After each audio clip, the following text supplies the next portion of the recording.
I was not really expecting this expansion to drop the day of the Game Awards, and given how much I enjoyed Final Fantasy XVI, as is my game of the year, it was a no-brainer to buy the expansion pass day one, which will contain 2 episodes, the first being Echoes of the Fallen, which we'll be covering, and the second being The Rising Tide, which will release in spring of 2024.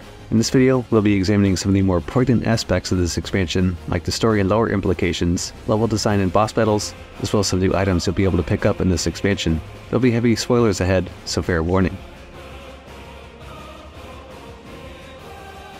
Given that this expansion is essentially one giant side quest, it takes place right before you head to Origin to battle Ultima. You must also have completed Joshua and Jill's side quests, so that way they're by your side. Namely, these key side quests include Priceless and Where There's a Will. If you're like me, I was still missing a couple of these and had to knock them out real quick, right before the fun began. With that out of the way, Clive was alluded to a mysterious dust crystal by Karen. It has an unknown origin, as it isn't like the other crystals and it doesn't hold its power for too long. Shortly thereafter, an earthquake is triggered seemingly by the crystal, and we are treated to a cutscene with a group of merchants harvesting these crystals in a large deposit. However, something isn't right as they're being stalked by something and have to flee the cave, or at least what looks to be one. Clive and Karen still can't form a conclusion as to where these crystals could have come from, but between Karen, Joshua, and Jill, it seems that further investigation is required into these dust crystals. Harpocrates speculates that it is the Fallen who created the Mother Crystal and not Ultima. Legend has it that the Fallen tried to challenge the gods and failed, and the remnants of their civilization are still scattered around Valisthea.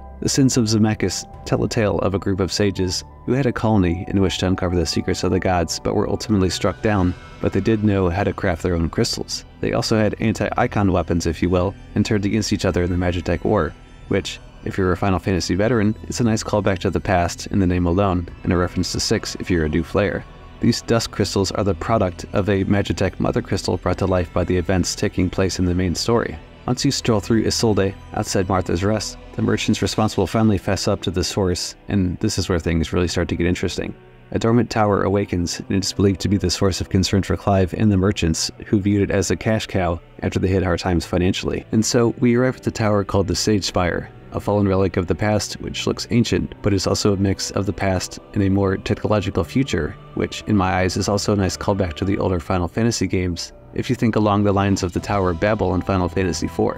The tower is also fully sentient and capable of directing defenses to intruders and provides the players a nice bump in difficulty right off the bat with the basic enemies before you get to the harder stuff.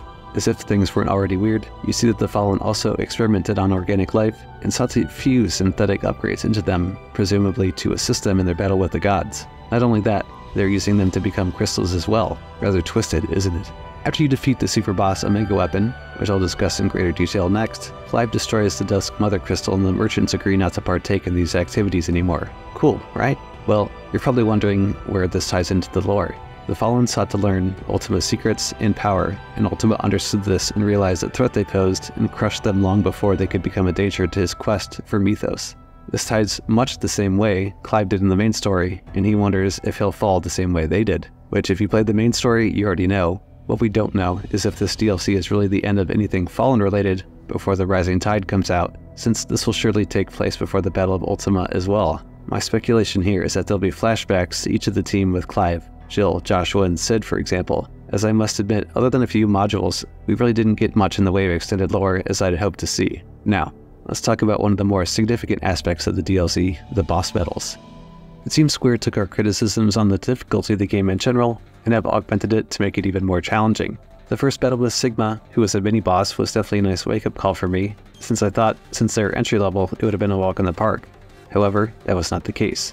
It kept me on my toes the entire time, and I wondered at one point if the break I took was really a good idea.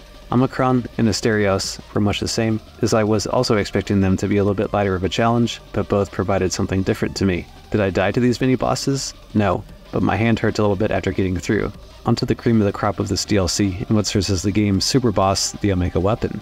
This battle was fucking crazy, and it comes at you from so many different looks, and you have to be alert at all times, as it's really aggressive. Each phase kept getting more and more intense, as you might expect from the previous bosses in this game. Towards the end of it, I was actually concerned if I could even pull it off before it destroyed creation itself. Luckily, I did, just by the skin of my teeth, and I fist pumped like I had won the Super Bowl. This battle alone was worth the price of admission, and helped encapsulate what this DLC is all about.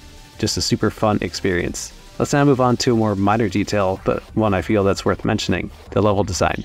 I feel that from an aesthetic standpoint, the levels themselves were pretty streamlined and linear, and more boxed in than the base game. That said, that's not really a bad thing, as the increased challenge brought forth on each floor of the Sage Spire gave me a variety of challenges, and not to mention that it all looked really cool.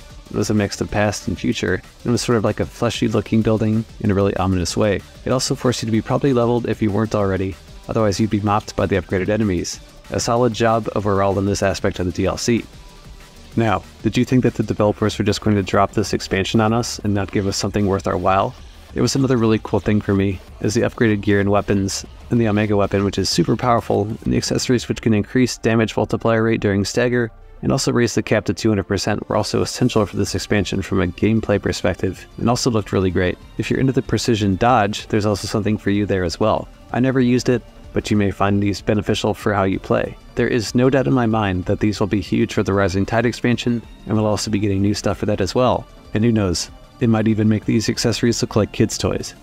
I have to admit, I wasn't really expecting to play this until mid-2024 at the earliest, but I'm also so glad that they released it during the Game Awards, and I could just jump right in and play the game again, and it made me feel almost nostalgic for it, even though it's only been months and not years since it came out. Everything about this expansion appealed to me, from the characters' banter with each other, to the upgraded weapons, bosses, and enemies, to its addition to the story, which is still one of my favorites in the franchise. Given it was only $10, I think it's well worth the money spent, even if it's only 3 hours long, and I felt like the action was consistent and intense, much like the main game, if not more so. That said, if you want to wait until the full expansion is out, that's perfectly understandable too, that way you don't have to start and stop like I have to. This expansion felt like a great way to end 2023 from Square Enix, as we begin to prepare for what they offer us, Final Fantasy fans, for 2024 and beyond, and it really feels like it's as good a time as ever to be a fan right now. I hope you've enjoyed the video, so please remember to like and subscribe, and I'll catch you on the next one. SnarSoldier17, out.